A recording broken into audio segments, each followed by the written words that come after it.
Наступает лето. В эти месяцы можно не только хорошо отдохнуть, но и освоить азы профессии. В Чувашии ежегодно с помощью органов службы занятости трудоустраивается более 15,5 тысяч подростков. Из них в летнее время более 5 тысяч подростков. Работают ребята из малообеспеченных и многодетных семей, а также трудные подростки, состоящие на учете в комиссии по делам несовершеннолетних и ОВД. Трудоустройству несовершеннолетних предшествует большая работа по их профориентации.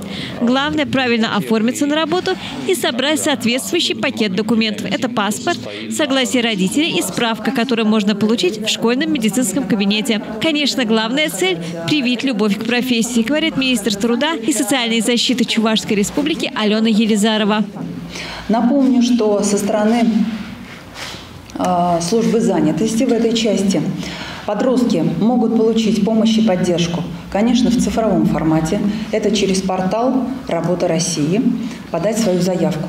На сегодняшний день таких резюме от наших подростков мы видим достаточно много. Их уже более 600.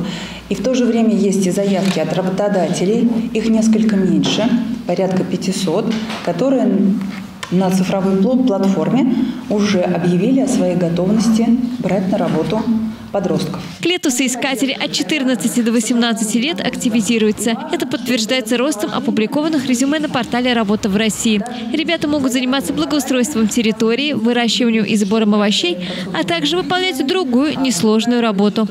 Если говорить, скажем, далеко не уходить, в прошлом году у нас было трудоустроено на летний период 56 подростков, начиная в возрасте с 15 лет. Мы пока для себя поставили такой возрастной ценз с 15 лет, поскольку, опять же говорю, производство и детишек мы берем именно на работу в производственные цеха.